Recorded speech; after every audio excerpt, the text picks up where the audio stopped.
Tired of dropping your phone or struggling to prop it up? Meet the PopSockets phone grip with expanding kickstand in black, your new must-have accessory. Don't miss out. Grab yours today. Click the link in the video description to shop now on Amazon. Welcome to Electro Drive News. I'm your host today.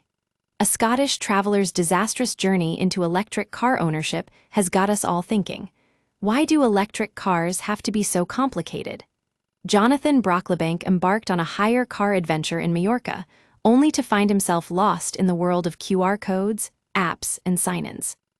Jonathan began his trip with an air of optimism, but things took a turn for the worse when he discovered his rental car was fully electric.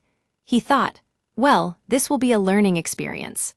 But, as he soon found out, charging an electric car is not quite as simple as filling up a petrol tank. He struggled to locate the ignition and even the gear stick. It's gone. The control panel was like something from science fiction, with alien buttons and protrusions around the steering wheel.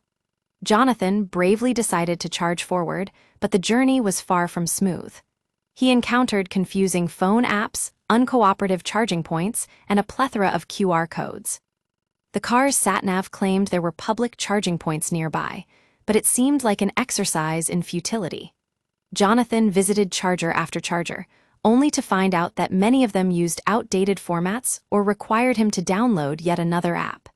At one point, he even encountered a charging point with no working QR code. What was going on?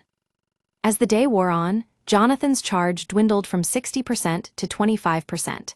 He eventually reached out to the rental company, begging for a petrol car. It made us all think, why can't electric cars be user-friendly like our old-fashioned petrol stations? Simple instructions on every charger, a scanner that accepts major debit and credit cards, these are basic needs for any traveler.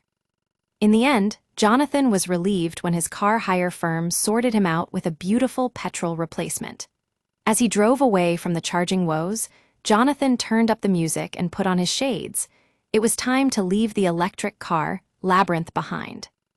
That's all for today's episode of Electro Drive News. Join us next time as we explore more stories about electric cars and the world of sustainable mobility.